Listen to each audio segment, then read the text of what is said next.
Well, Dennis Rodman is in the news. He got kicked out of the bar in New York for ranting about being a friend for life with Kim Jong-un. And then he was, after canceling all his TV appearances. And you got to wonder what's going on. I mean, you know, he's wearing his coat with all sorts of dollar bills all over it.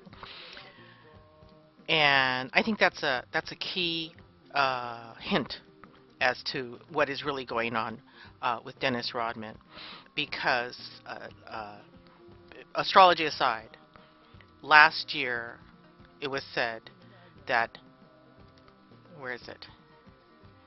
Dennis Rodman is broke and ill, and this was March 27th, 2012. Um, and he's been trying to think of like different ways of making money. It's like his idea of having a topless basketball league. No, dear, I don't think so.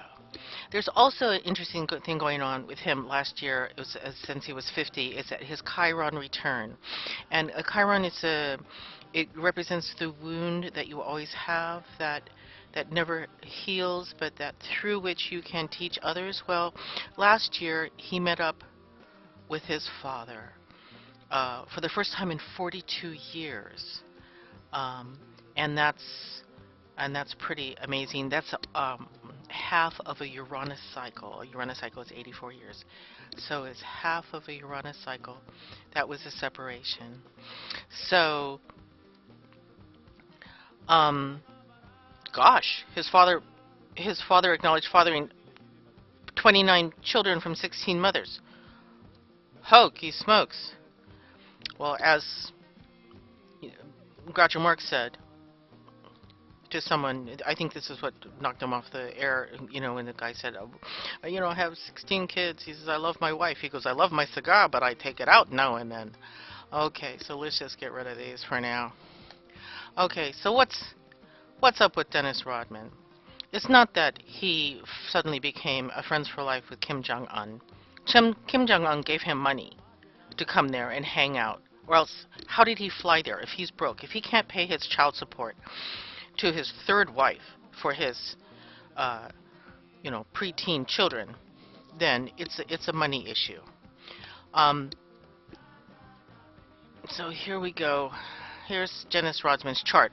So we have a grand square with oppositions and squares. This is out of sign. It's 29. His Saturn is 29 degrees Capricorn. And when we talk about the 29th degree, it's the last gasp. It's like, oh, I'm really going to try and make money. And that's why he was on, Donald Trump's Apprentice. Ask me. I want to ask why Donald Trump has so much money and he can't afford a good, hair implants. Little hair club for men. Okay, so his 29 degrees Capricorn is opposed Saturn, is opposed Mars, and it's squared his moon. So that's part of that. It's part of that grand square. His moon. So we can see how many. We can see how many red lines there are going to Saturn. That's that opposition to Mars, so that square to moon. His moon is in Taurus, so his knee-jerk reaction is to eat, to drink, to touch stuff, to be touched. There's that need to acquire things and on a physical level. So I mean, I think that's and because it's opposed Neptune, and Neptune makes things a little crazy. That I think is where his problems with substance comes in, because Neptune rules the spirits, including alcohol and drugs, chemicals, and Moon is how I cheer myself up, my habits, my habitual habits. So Neptune in Scorpio opposed Moon in Taurus. I'm not surprised. There's been a drug problem, but we also have an emotional issue with the father. So that's that 42-year separation from his dad, because any kind of Moon squared Saturn is a separation from one of the parents, and it's usually the father, or it's usually caused by the father. So then we have Moon squared Mars. So then there's a emotional problem with dealing um, with women, because Moon rules women and Mars rules sexuality. So, remember when I said with Mars and Leo, you have to keep a bucket of confetti by the bed so you can throw it in the air and say, "Oh, you are wonderful, you're my king," even if it's not true. Well, he sort of needs that, but he needs that attention. I mean, look at all these piercing and tattoos and the crazy outfits, and so um, that that Mars is squared Neptune. And remember we said earlier, because it's interesting, some of these things echo what was in Nicolas Maduro, the successor of Hugo Chavez in Venezuela, where the Mars squared Neptune. Mars squared Neptune is something's weird with the sexuality. There's some sort of kink going on. It's some sort of like sometimes kind of like an idea in your head, an ideal, like I only like buxom ladies, or I only like you know men who look like Arnold Schwarzenegger, when in reality folks are pretty schleppy. So there's a need to have some sort of fantasy thing related to the sexuality, and so then we're back up here for Neptune, and Neptune is again, as you see, it's opposed to the Moon. So this grand square, this is in his chart all the time, okay? Now, what can trigger this? What makes this go ingity bingity boongity boong? Okay, transits. Saturn, since the end of 2011, all the way through 2012,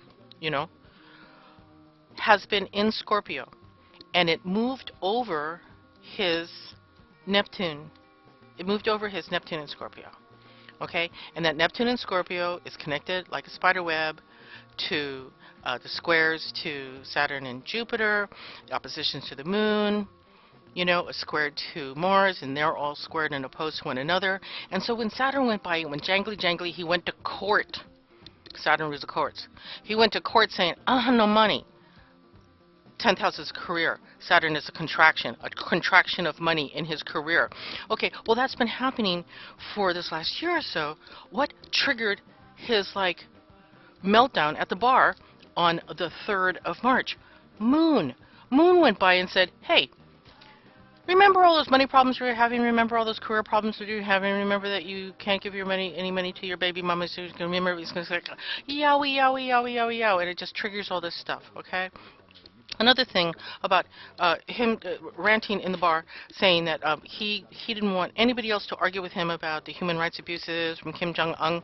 Mercury rules the chat, okay? It rules your 5 senses, and also how it comes in, how it goes out. He doesn't want to hear it, Jupiter transiting right on top of his Mercury, and he's like Mr., Chatty Cathy, pull his string and he'll just go chippity, chippity, chippity, okay? Jupiter in Gemini, conjunct his Mercury in Gemini, expands the chat. I'm talking too much, okay? And his own Mercury is squared Pluto in Virgo. And Pluto is like obsessive. You will hear what I have to say. I don't want to hear what you have to say.